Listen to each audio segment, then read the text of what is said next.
Good evening, everyone, and thank you very much. I have a script, but I'm going to go off of it a little bit tonight. I tend to enjoy conversations about history more than lectures. So there will be some participatory parts of the conversation, so I do hope you'll bear with me. But I first want to say, actually, it's very humbling to be here to address this body tonight, this august body. Growing up, the Milwaukee Civil War Roundtable and the Iron Brigade Association was always if anything, I'll be honest, it was a pantheon to me, actually. It still is. I grew up on stories of the Iron Brigade from my grandmother, who told me all about my ancestor who was in the 7th Wisconsin, wounded at Gainesville in '62. And the Iron Brigade was always a very deep, almost troubling passion of mine, much to the chagrin of all my friends in high school. From a young age, I was fortunate that I grew up with I would call it first of all, any Civil War reenactors out here? Okay. I would say I grew up with the 80s and 90s bubble that came out of the Ken Burns and things like that, and also riding off the coattails of the 60s and 70s. So I got bit by the history bug very early. At the age of 7, I was a drummer boy in the 2nd Wisconsin Reenactors Association. I fortunately, don't tell them this, just finished being president of that association for the last 10 years. 8 years, actually, I take that back. Civil War has always been a deep passion.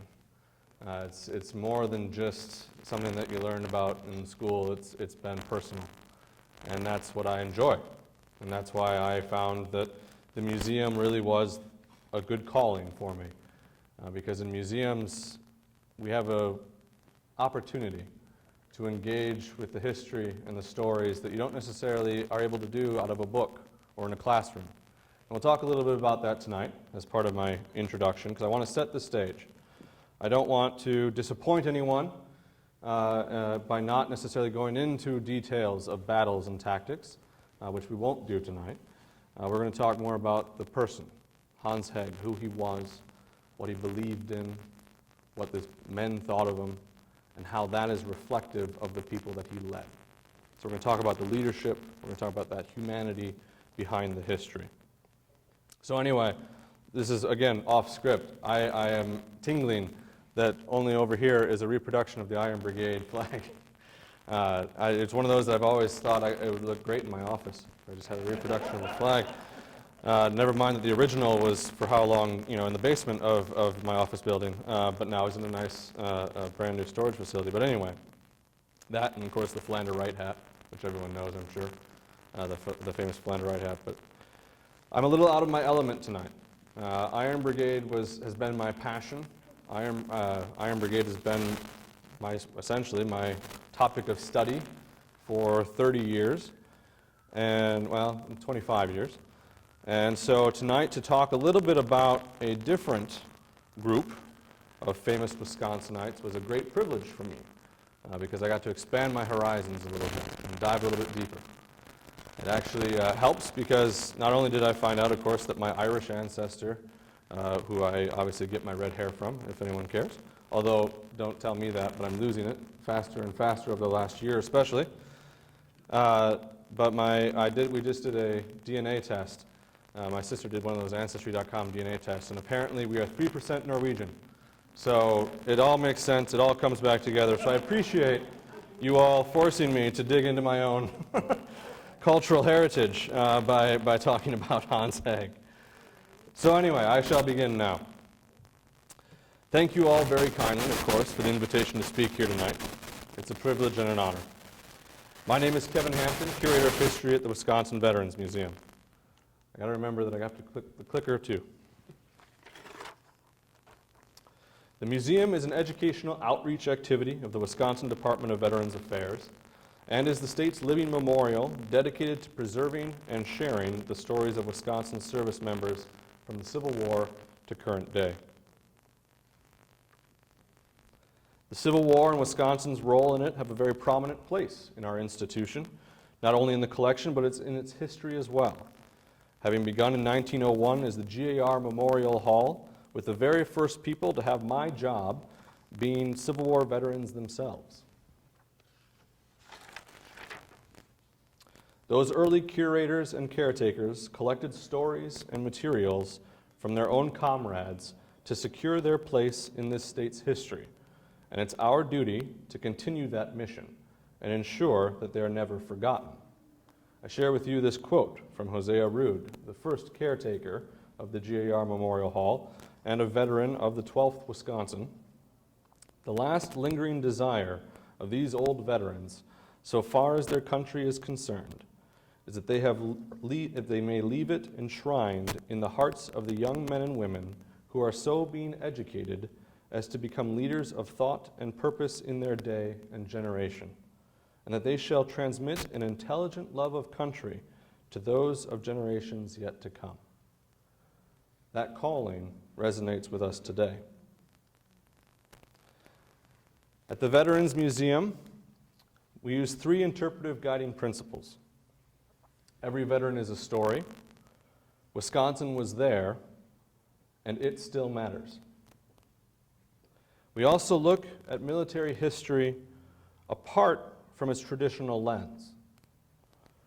The general public's perception of history, especially military history, is of course the traditional academic approach. The names of the generals and the battles, the tactics and the statistics.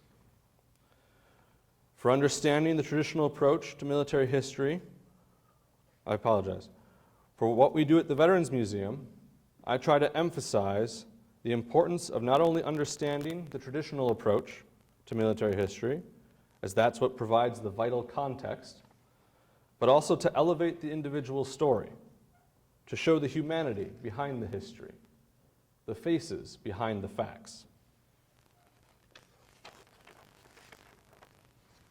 That's just a picture of the building. Along that same line, history, especially military history, can easily be seen to the mass populace as a question of what, as in what happened. When in reality, the fundamental question of history and what it means to study history isn't what, it's why. Now, it's easy to understand how those that don't pursue history as a passion, like those of us in the room, or a profession, have come to see history as just the solitary question of what? By the way that they experienced it growing up. Every single one of you can actually probably already hear in your head the fundamental question of every history class, having been a student teacher myself: will this be on the test? This is the one question you are guaranteed to get in every lesson. History is seen as an ultimate memory game that ultimately and inevitably ends in a quiz. But the reality is history is so much more than that. History is investigating, understanding, empathizing. It's statistics and analysis, yes, but it's also identity, community, and family. And so in that spirit tonight, I want to talk about our subject through both lenses: the traditional, with statistics, but also the human interest approach, the what, and in particular, the why.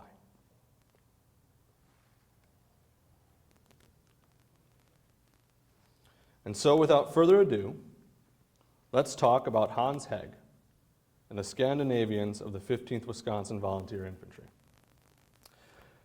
Now, I presume most of you in this room, if not all of you, have heard of Hans Hegg before, correct? Excellent. If nothing else, you heard it in the intro. And the 15th Wisconsin as well.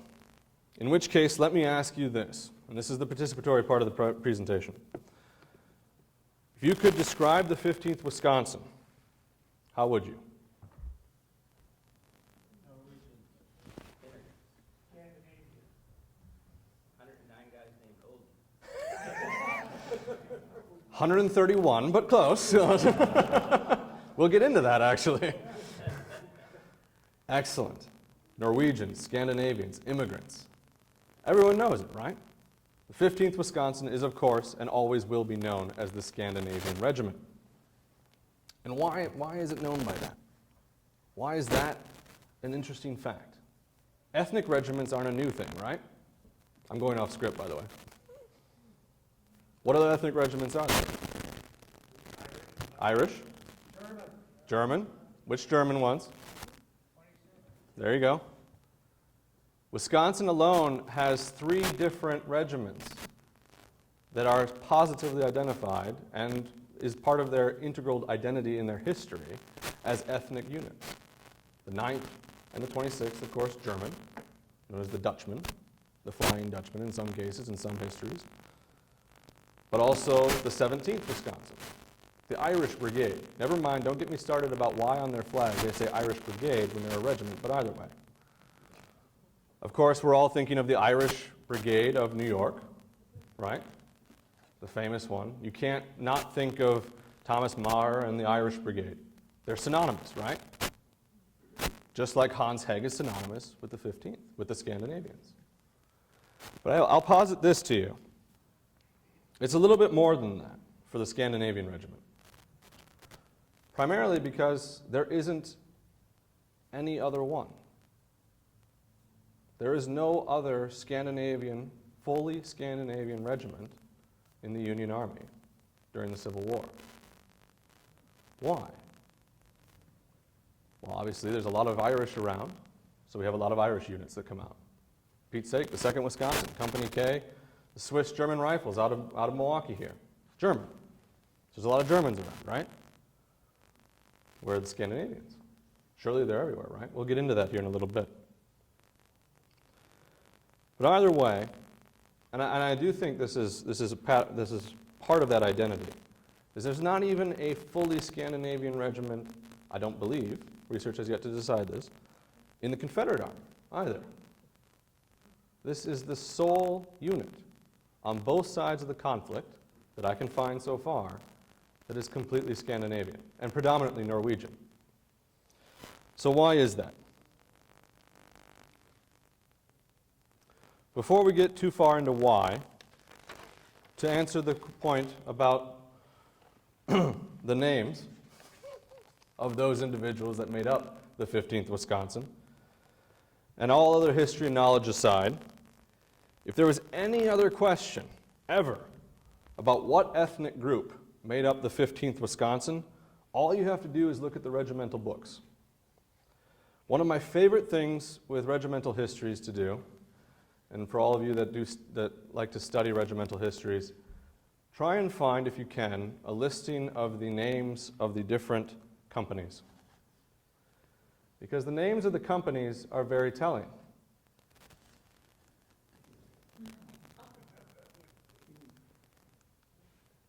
Wergeland, of course, being a poet in Norway at the time. I like that one. That one's one of my favorites. Actually, the next one's pretty good, too. I like that one, too. I mean, that one you don't get much more than Scandinavian than wolf hunters. That one is my favorite, though. That one rings true. I like that one. KK's protectors. It's a little more inside baseball. KK was the lieutenant colonel at the time. He was a big member of his community, the Norwegian community in Chicago, which is where some of the men were raised from.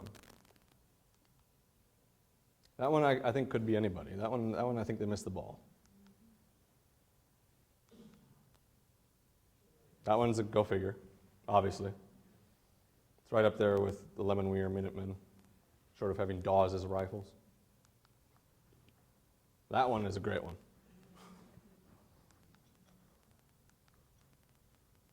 And again, a little more inside baseball. Clausen, anybody? Well, Pickles, yeah, that works.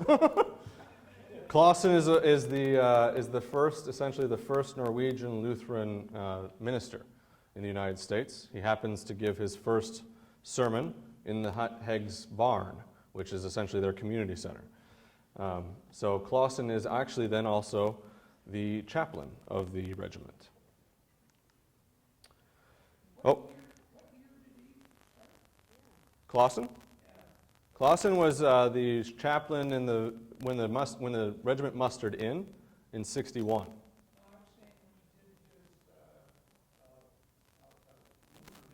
Oh, I'm sorry, in the 40s, 1840s.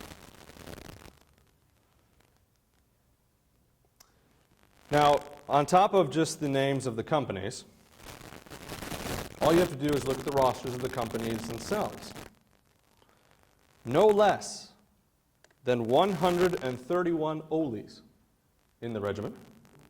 No less than 80 Johanns, 38 Hanses, 37 Larses, 34 Peters, which could maybe not be Norwegian, we don't know.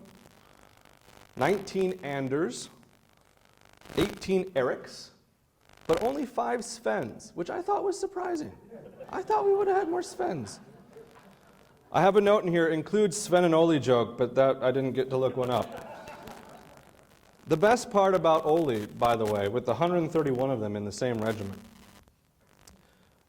I kid you not, 7 Oli Andersons, 3 of them in Company B, 2 Oli Eriksons, both in Company E, 3 Oli Christiansens, 2 Oli Halbersons, 4 Oli Hansens, 5 Oli Johnsons, 2 Oli Jensens, 4 Oli Knutsens, 3 Oli Larsens, 2 Oli Loretsens, 2 Oli Mikkelsens, 5 Oli Petersons, and 4 Oli Thompsons, and I kid you not, no less than 14 Oli Olisons, 5 in Company F alone. In order to actually process their payment, they had to number them. Ole Olsen 1, Ole Olsen 2, Ole Olsen 3, Ole Olsen 4, and Ole Olsen 5, because they all came from the same town. So in the official record, if you are using our website to look up Ole Olsen of Company F, you have to specify a number behind it. Now likewise, let me ask you, when you hear the name Hans Hegg, what do you think of? Statue. What is the statue for? The man. Think of the man, not the statue necessarily.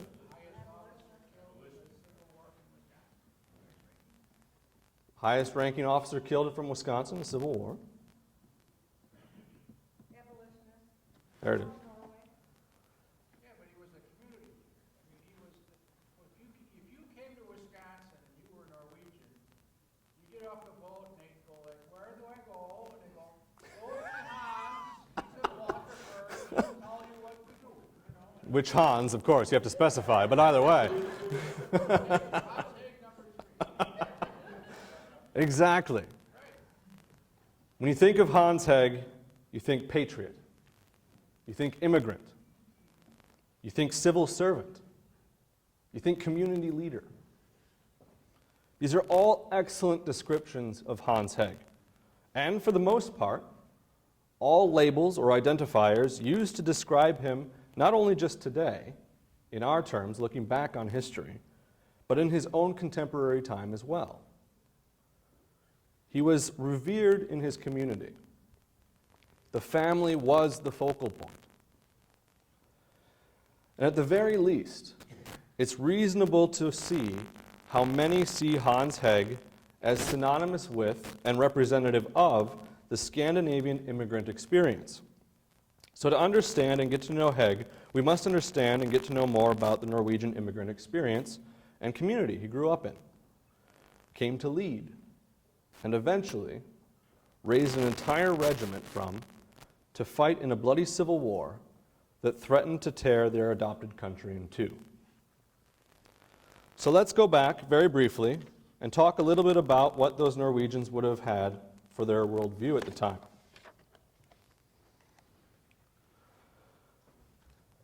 For Norwegians, their sense of identity had been tied to some sort of foreign rule for over 300 years.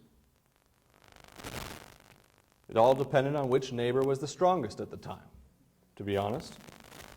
And following, of course, the end of the Dominion of Denmark in 1814, after the war with France, with someone, I don't know, named Napoleon, the Norwegians wrote their own constitution in a bid for their own independence on a certain day. 17th of May, set into May. Happens to be next week. Anyone from Stoughton? If you're interested in setting to May, go to Stoughton this weekend. Apparently it's all weekend. It was a liberal document, their constitution, that they adopted on the 17th of May, 1814, that was heavily influenced by American ideals. It also established its own constitutional monarchy, had checks and balances, had a Bill of Rights, again, based off of essentially the United States Bill of Rights, except it didn't last very long. It only lasted a few months. Swedish troops, under one of Napoleon's former marshals, Marshal Bernadette, who's now acting King of Sweden, defeat the Norwegian troops handedly at the end of the summer in 1814. And the resulting peace establishes a dual monarchy, if you will, where Sweden is ruled by the same king as Norway. So effectively, Norway is ruled by Sweden. With independence dashed and the idea of self-governance gone, this is the world that Hans Hegg was born into in December of 1929. Even Hegg, in Drammen, Norway, ran a community center, if you will, that plays into his future prospects, about 25 miles southwest of Oslo, of what modern-day Oslo, on the fjord. It was a community of shipbuilders and lumber. Sounds kind of familiar, again, for future down the road. Keep that in mind. And throughout the 1830s, there was a growing need for the Norwegians to move on. There was a growing movement to migrate and to emigrate and to look to the new world for their chance at self-governance.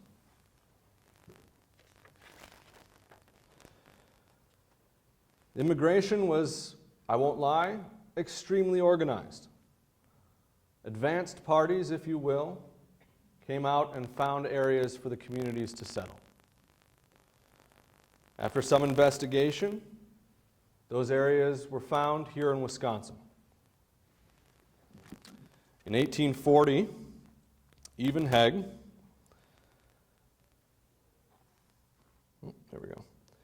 Even Hegg, his wife, and 4 children left Norway on May 17th, again, a very particular date, 1840, with a party of other Norwegian immigrants.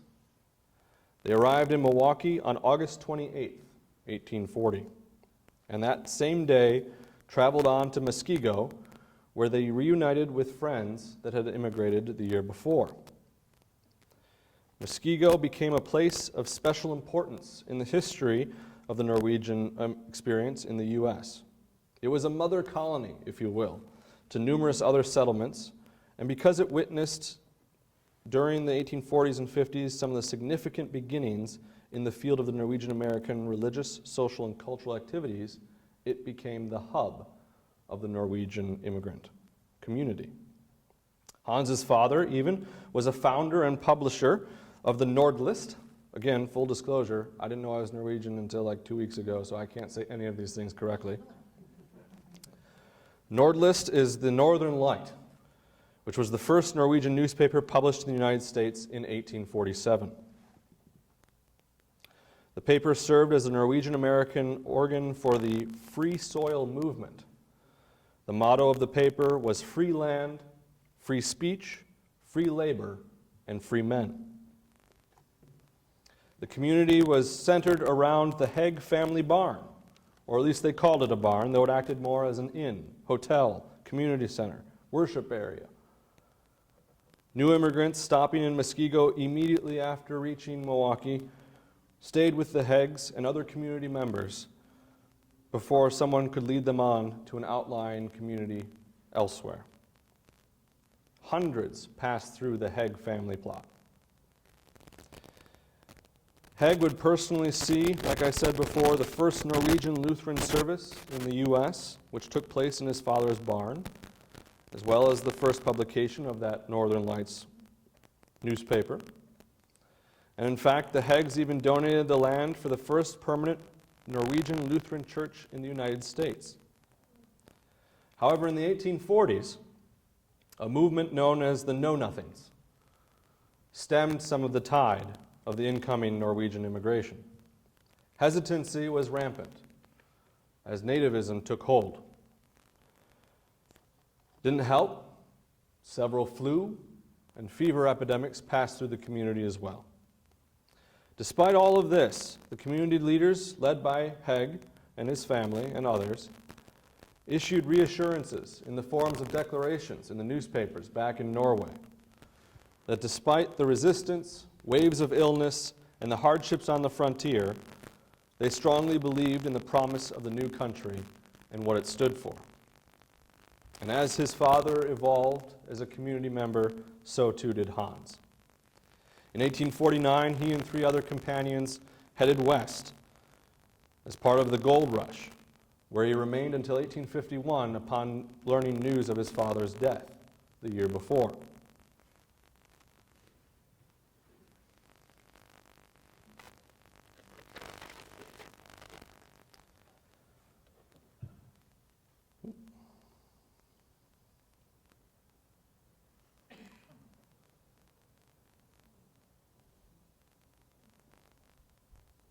There we go. Returning to Muskego, Hans took over his family's farm and community duties, married Gunhild Enong, apologize, can't say it, daughter of a Norwegian immigrant herself of 1843, in 1851. In 1852, he put forward as a Free Soil candidate for the Wisconsin State Assembly, but was beat by a small majority. He was made supervisor in the town of Norway, Racine County, and became a justice of the peace. In 1854, chosen as chairman of the board and supervisors and re-elected in 1855. In 1857, he served as a delegate from Racine County to the Republican State Convention in Madison. And in 1859, he moved to Waterford and ran a mill and a general store with 2 Native American business partners. He was nominated as a candidate for the office of State Prison Commissioner of Wisconsin, traveling around the state, making speeches, speaking out against slavery. His nomination may have been a political move to avoid accusations of nativism and to earn the Scandinavian vote, but Hegg saw it as a compliment to Norwegians and their influence. In Wisconsin, immigrant votes held a balance of power.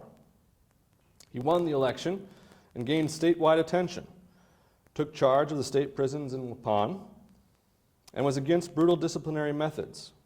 Quote, "Experience has confirmed my conviction that a mild and merciful application of the rules of discipline is sufficient in all cases to reduce the most hardened offenders to obedience." End quote.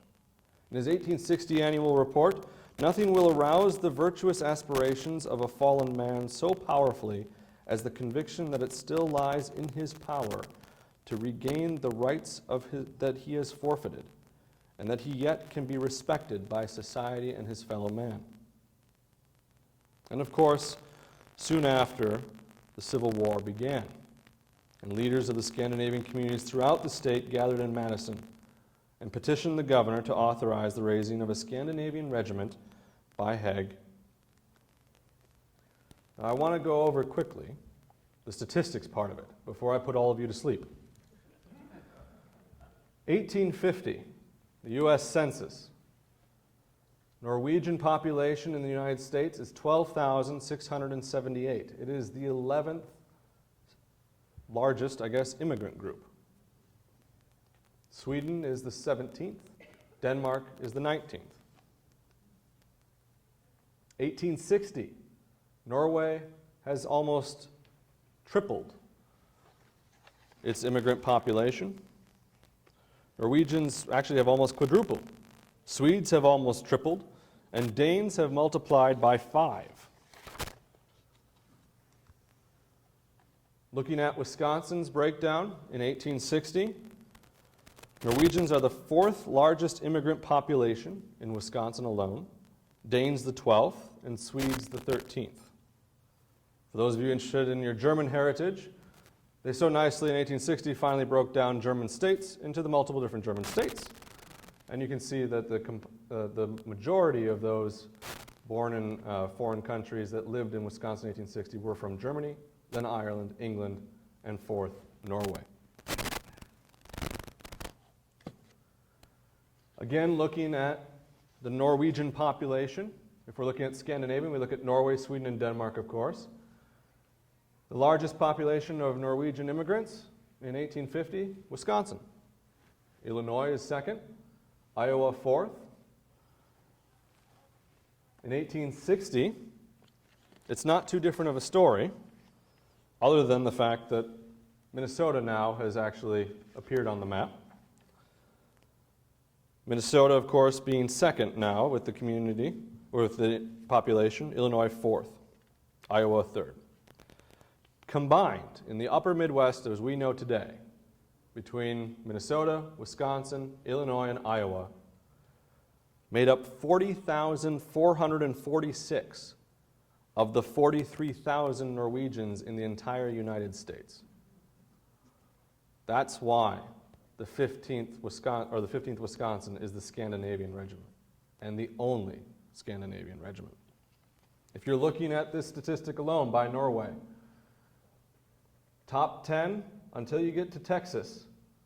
Texas is below the Mason-Dixon line is the only southern unit, or the southern state, that has enough people that could possibly raise, potentially, even a company of Norwegians. Now this is all men, women, and children of all ages, mind you, so this is not reflective of just the military age.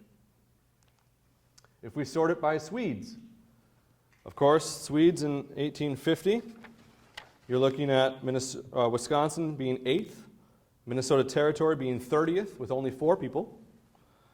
Illinois is 1st, of course, and Iowa is 4th. Wisconsin in 1860 for Swedes is 7th, Minnesota 2nd, Iowa 4th, Illinois 1st. 11,784 of the 18,625 Swedes that live in the United States in 1860 live in those states. Again, you can see why the Scandinavian center is here in what we today would call the upper Midwest. The Danes are a little bit harder to track. 1850, Wisconsin has the 4th largest population. Minnesota Territory is not even on the chart in this version because it only has 1 Dane in the entire state. I find that hard to believe, but it's the 1 Dane they could find in 1850. Iowa has the 18th position and Illinois the 6th. 259 out of the 1,800. In 1860, Wisconsin is 4th, Minnesota 13th, Iowa 6th, Illinois 5th. 2,693 of the 9,962 that live in the country live in the upper Midwest. So when the war begins in 1860, as I said, the Scandinavian leaders, mostly the Norwegian community, petitioned Governor Randall asking for the permission for Hegg to raise a Scandinavian regiment. Between April and October of 1861, Hegg travels the state, but not only the state, travels to Minnesota, Iowa, and Illinois as well, to raise a regiment purely of Scandinavians. The government of our adopted country is in danger. That which we learned to love as free men in our old fatherland. Our freedom, our government, our independence is threatened with destruction. Is it not our duty, as brave and intelligent citizens, to extend our hands in defense of the cause of our country and of our homes? The 15th Wisconsin was officially mustered into service in February 1862 and left Camp Randall in March. As they left, in true Wisconsin fashion, a snowstorm stopped their progress from Madison to Chicago. The Scandinavians had to disembark the train to shovel the tracks to get the train to move forward. They're presented at that time with this flag in Chicago by the time they get there. As you can tell, this is a unique flag. You can see the motto in the canton of the flag. This flag currently resides in the Vesterheim Museum. They're presented with a flag with the motto of "For God and Our Country." A speech is given in downtown Chicago by the members of the Society of Norra in Norwegian, and Hegg replies appropriately with his own remarks in Norwegian as well. From there, they move to St. Louis, and they proceed on to Bird's Point, opposite Cairo. Colonel Hegg was, as ever, a genuine leader, and was given command of the new post. Within a few weeks, they were assigned to the forces maneuvering against Island Number 10 near New Madrid, participating in the siege, but suffering due to the weather and disease. During the maneuvers of the siege, several detachments of the regiment participated in expeditions against various Confederate posts, including those near Union City, east of Hickman, Kentucky, where here Company G captured one of the first war trophies to be returned to the state of Wisconsin, a Confederate battle flag. Once Island Number 10 surrendered in early April of 1862, the 15th was tasked with garrisoning the site for the next 2 months, at which time Colonel Hegg was ordered to leave 2 companies as garrison and to continue with the remaining 8, to eventually join with the division of General Jeff C. Davis. They participated in the movements from northern Alabama back up into Kentucky. This is a quote that is one of my favorites. Has nothing to do with Wisconsin other than that someone from Iowa was in Island Number 10 on garrison duty with them almost a year after the 15th arrived and couldn't understand a single word that the 2 companies were saying. He actually writes home several times about how we have no idea what they're doing here or what they're saying. Of course, the maneuver back up into Texas, or Kentucky. Some of the key engagements, of course, Island Number 10, Battle of Perryville, Murfreesboro, also known as Stones River, and of course, Chickamauga, where Hegg, at only, of course, age 33, is killed. The regiment, however, would go on beyond Hegg and serve nobly at the battles of Chattanooga, Resaca, New Hope Church, and Kennesaw Mountain. Hegg collected this Mason's bib onto the battlefield of Stones River, returned it to the state. A Mason himself, undoubtedly, Hegg was actually quite fond of the souvenir, and it was likely dropped from a Mason as he wrote to his wife.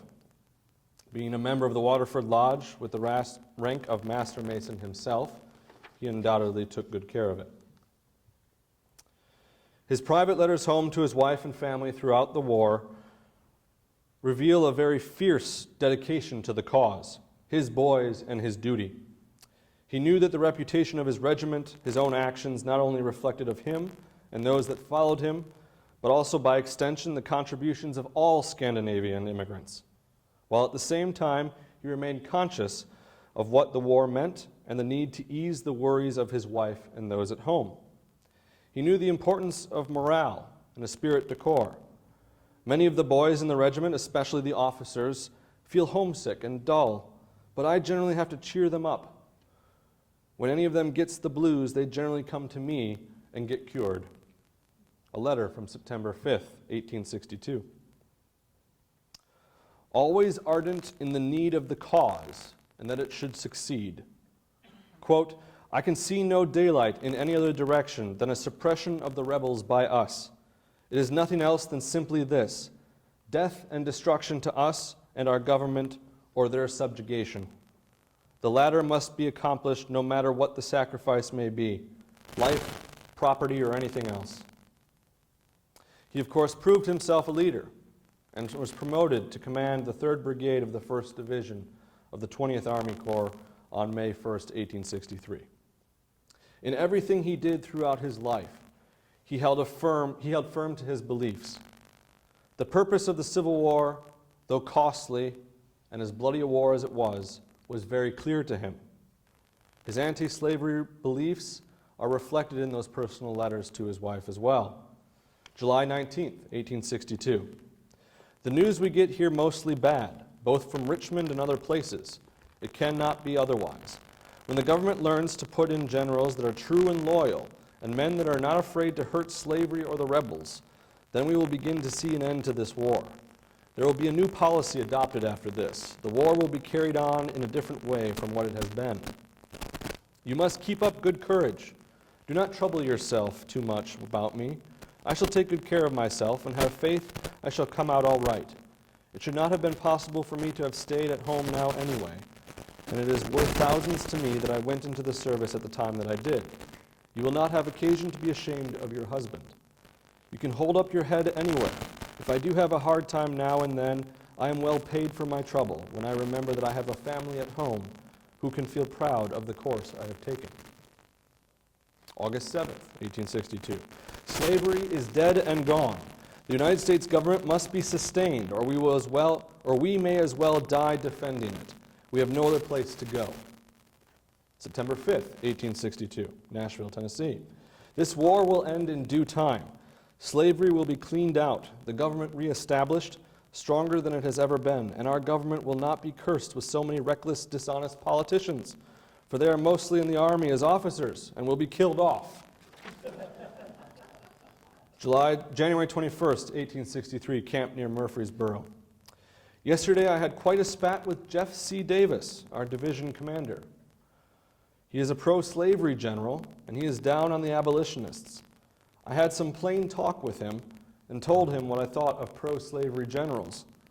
I have no good feeling for him, and I have made up my mind that I will not go into another battle under his command. I shall not remain in the service longer than till next fall, I don't think, whether the war closes or not. I'll leave you with that one in terms of quotes. I won't keep reading because it almost has a prophetic statement. January 1863. I shall not remain in the service longer than till next fall, I don't think, whether the war comes to a close or not. He led his brigade with his usual valor and determination throughout the back and forth fighting on the first day of the Battle of Chickamauga on September 19th, that fall. He rallied those troops that faltered and held the line, finally withdrawing only to reform and advance again.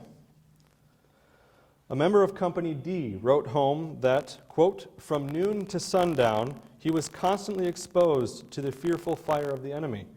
It was at this hour, when his day's work was so nigh done, that a bullet from a sharpshooter's rifle pierced his bowels, causing the mortal wound. He did not stagger or fall, but even when death stared him in the face, full of life and ambition, and true to his manliness, he once more rallied the men, and rode on for about a quarter of a mile. Loss of blood enfeebled him, and he was obliged to give up his command. He was taken to a hospital where he passed a weary night in suffering. Colonel Hegg died shortly before noon on September 20th, 1863. Captain Skofstad wrote, we miss him in our regiment, for he was more than a friend to us all. The influence he exerted among us will long be felt. Our hearts are crowded with sorrow. He had the power to dispel gloom and sorrow.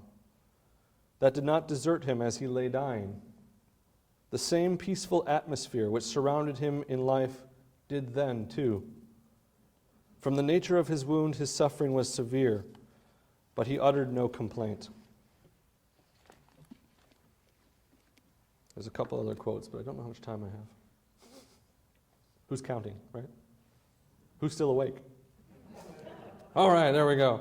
We got 5 minutes. All right, we'll skip some of the quotes. I'll come back to the quotes later if we have time at the end in Q&A. In early October, after his death on September 20th, 1863, a meeting of Norwegian community leaders paid tribute to his death, quote, not as a loss sustained by individuals only, but as a loss inflicted upon a people who loved and respected him for his unwavering honesty, excellent ability and patriotism, whom he so honorably and faithfully represented, and who will ever cherish his memory with the deepest and sincerest affection. The statue on Capitol Square, was presented by Norwegian Americans to the state of Wisconsin in 1926. Sculpted by Norwegian sculptor, that's a weird phrase, sculpted by Norwegian sculptor Paul Fjeld, he, quote, interpreted Hegg as a man of courage and action, whose vision seems to seek distant horizons. There are, of course, replicas of the same statue erected in Lear, Norway, his native home and his adopted home of Muskego.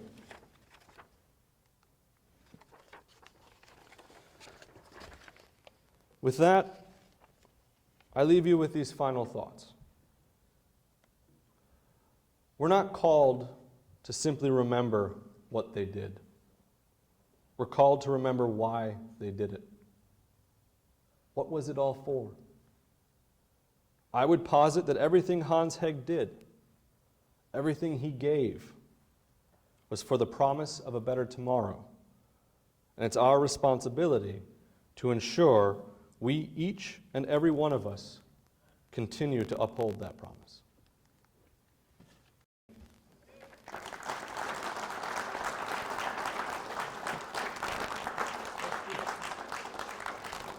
have a question?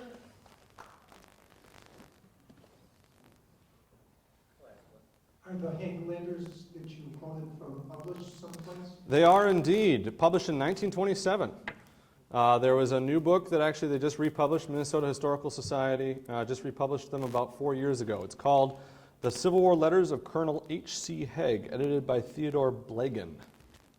Excellent. I would highly encourage that because he wrote to his wife pretty much daily, including September 18th, 1863, the day before he died, before he was shot.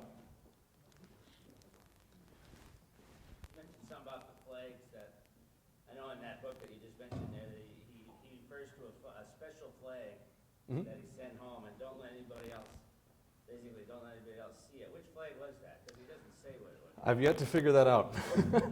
It's killing me because we have all the other flags essentially of the regiment, but we don't have his entire collection. So there's pieces out in different institutions everywhere essentially. The only pieces that we have at the museum that I know of in our collection are, of course, the shoulder boards, the apron, and then the flags of the regiment itself. However, the Vesterheim, their collection has some. I know a couple local historical societies have some, and I've yet to be able to figure those out. Yeah, Oh, Alvington.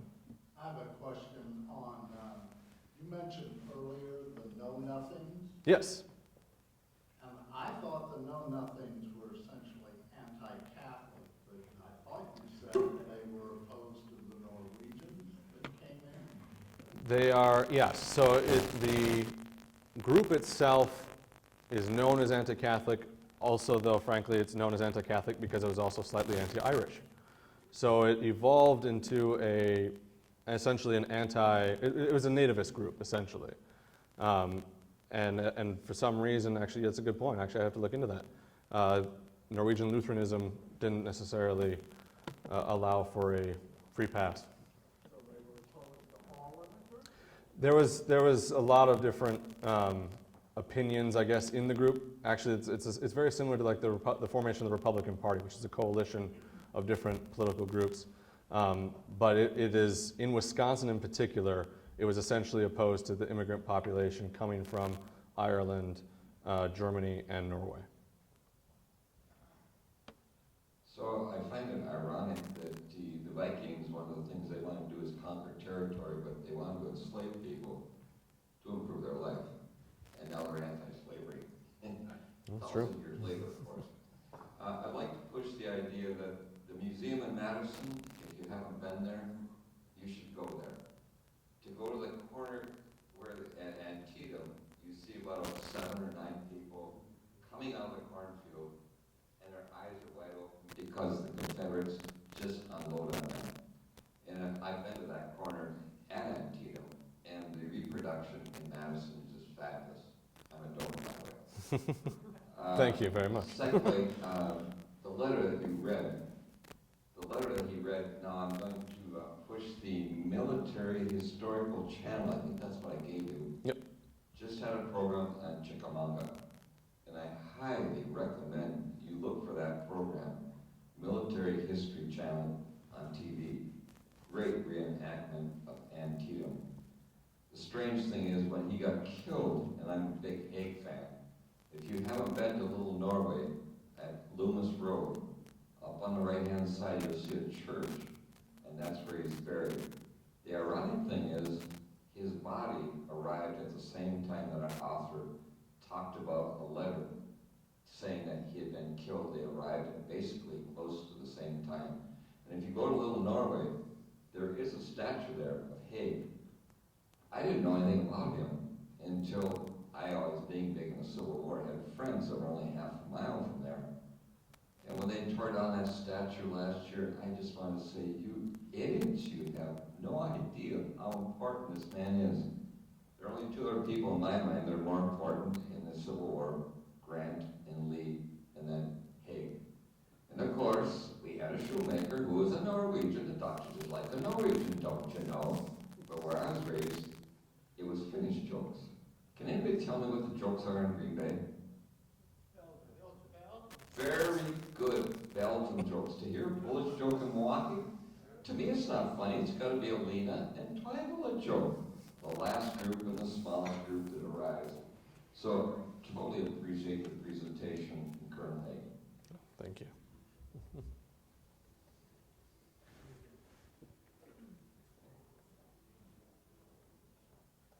Yeah. Can you please give us a status report on the Hans Hegg statue in Madison?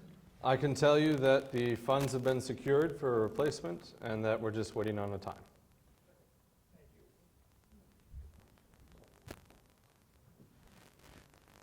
you. Are we waiting for, like I said, there we go. Yeah, I was wondering, is there anything in Norwegian history that predisposed Norwegians to be anti-slavery?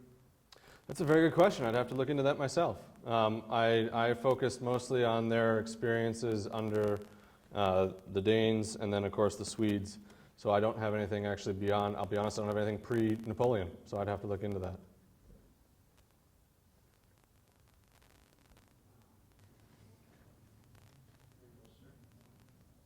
You mentioned the conflict with Hegg and his commander, Yes. who was apparently... Jefferson Davis? Was that ever resolved to satisfaction? It was resolved, I'll be honest, with his death. It was actually, there was several complaints filed, and because they were filed at the time that they were, there was nothing that was actually processed prior to his death. He was serving as a brigade commander under Davis still at Chickamauga, so their personal conflict was not resolved adequately, I would say. Never mind, he's got a terrible name for a Union general. Maybe I should know this already, but what has happened with the statue in Madison? What are the plans of the Hegg statue? Nope, Maybe Bill, or did someone answer that? Yep, so the funds have been secured and we're just waiting for installation. Oh, Yep. thank you. Of course. Your presentation was really fun and wonderful. Thank you. You and I have fun together, but does anybody know what Chickamauga means? River of blood and charity. Mhm. Isn't that ironic? At a battlefield, that's good condo. And we didn't talk about Leibler from Indiana Oh, getting no. loans to get Spencer rifles. That if it hadn't been for him, probably the Yankees would have been so overrun by the Confederates because they had so many more numbers. But this repeating rifle was 4-1 with the musket, and it held off the Confederates enough for them at least to escape. So I recommend you look on the Military Historical Channel, Chickamauga. It's a great 1-hour presentation on Chickamauga. Any more? Thank you all so very, very much. Well, Kevin, thank you. Want to present you with our Certificate of Honor by order of the General Staff of the Civil War Roundtable of Milwaukee. This award is presented to Kevin Hampton for furthering our understanding of the causes and consequences of the American Civil War, the watershed event in our nation's history. Thank you very, very much. I appreciate it.